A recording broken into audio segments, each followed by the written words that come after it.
Roguelike deck builders are a dime a dozen anymore, so it's quite refreshing when an original concept is produced. Deck of Haunts is exactly that, adding a Haunted Mansion spin to the classic formula that is both fresh and undeniably fun. But I'm not sure it is enough for a deck builder just to be fun, and this game is missing several key elements that I look for: polish, challenge, and a reason to play beyond the first win. Developer Mantis may be treading new ground with its gameplay, but regarding content and difficulty, I can't help but wish it followed more in the footsteps of its countless predecessors. I guess what I'm trying to say is this house of cards is fun and unique, but frighteningly flimsy. In Deck of Haunts, you are the architect of a haunted mansion set up to spook, scare, or even downright murder the townspeople foolish enough to enter. Each day, you'll build out the house's floor plans, creating a devilish maze filled with traps and dead ends, in hopes the visitors won't find the heart, your beating life force hidden in a room at the rear of the manor. Then, at night, you will use a deck of cards to damage and terrify your guests until they've either died or been driven to insanity, capturing their essence to spend on creating more and more rooms. To win a run, you'll have to keep your heart alive for 28 cycles. Something easier said than done, as more and more visitors with greater health and unique modifiers start exploring the mansion. It's a fun concept, and even though Deck of Haunts comprises two distinct halves, they work together surprisingly well. They both recycle concepts from other games.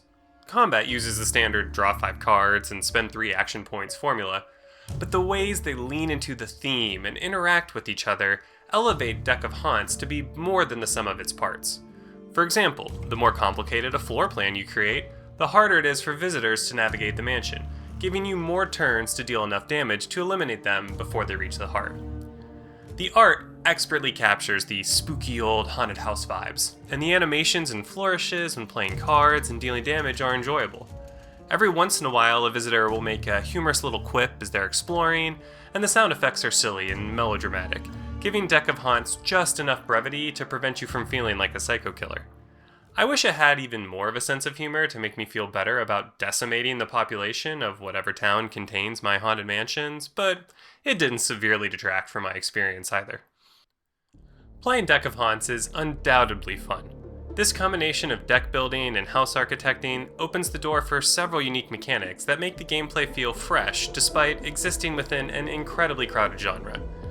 It smartly uses its thematic elements to add to the decision space, like how visitors who see a dead body will panic and run back towards the exit of the house. This adds interesting depth to deciding when to deal damage. A well-timed death outside the heart's room can cause people to flee right before they would deal damage. However, inducing panic too soon might allow an easy escape, causing you to miss out on valuable essence. Special rooms keep the house design interesting as well. After each successful night, in standard deck builder form, you're given 5 cards to choose from, 2 of which will be room upgrades. These cards are added to your hand while building the haunted house, and for a reasonable amount of essence, you can use one of them to transform a room, giving it a special effect. Sometimes these will damage visitors who enter. Others will provide a benefit, like additional card draws or action points, at the cost of sacrificing a card. Deck builder veterans will likely understand how impactful these special rooms can be.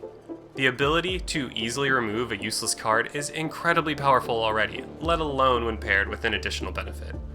And while it is fun to use these to gain a huge advantage, it leads me to my biggest criticism. Deck of Haunts is far too easy. I've won every run apart from my first.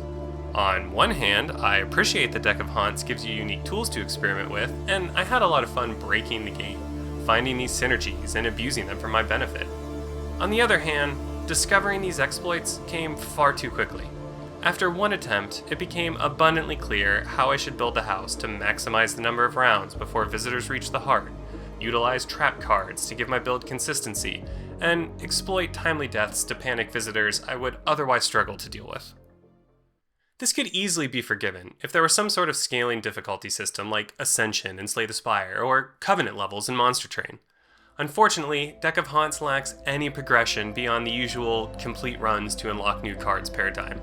It's a bummer because I enjoyed playing Deck of Haunts, but after a couple successful runs, I felt like I had solved the game and lacked any motivation to return to it. I was presented with an endless mode after successfully surviving 28 rounds, but At that point in the run, I had been at it for a couple of hours and was ready to move on to a fresh build. As neat as the gameplay is, Deck of Haunts does not have enough content for me to keep investing my time in it. I also encountered some rough edges during my time with Deck of Haunts. The UI needs a little work, as I often found it difficult to tell where certain visitors were in the mansion, causing me to target the wrong one more times than I'd like to admit. I also encountered a severe bug loading an in-progress run where 2 of my special rooms just no longer existed. Weirdly enough, I was then able to build rooms for far cheaper than I should have, allowing me to construct a ridiculous maze of a mansion that gave visitors no chance of reaching the heart. Hopefully, this was either a fluke or something that will be addressed before release, but it did cause me to think twice about pausing mid-run on future attempts. That's not great when a single run can take upwards of 2 hours. Deck of Haunts has good bones, but it needs renovating with more content, better balancing, and some polishing. It's a clever combination of deck building and house construction strategy that is undoubtedly fresh and fun at first, but lacks the challenge to stay that way for long. The potential is there, and I commend Mantis for developing something creative in a genre containing far too many copycats. Unfortunately, Deck of Haunts requires further construction before I recommend jumping into this house of horrors.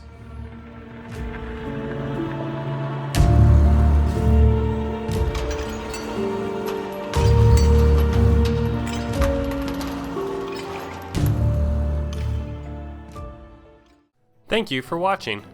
I'm a partnered creator with Minimap, who is kind enough to provide me with the code for this review. Minimap is the ultimate gaming app. It allows you to track all of your games and achievements in one place thanks to its Game Sync feature that works with PlayStation, Xbox, Nintendo, and Steam. You can also share updates and reviews with a small but passionate and growing community. I'm a data nerd, so I love everything Minimap allows me to track, like what systems I own a game on and total hours played. And I've discovered so many great games through reading community posts and reviews. This isn't a paid advertisement, I just really like the Minimap app and community and want to see it grow. So if you are interested, check out the link in the description. And to see more of my game reviews, please subscribe. Okay, thank you, bye!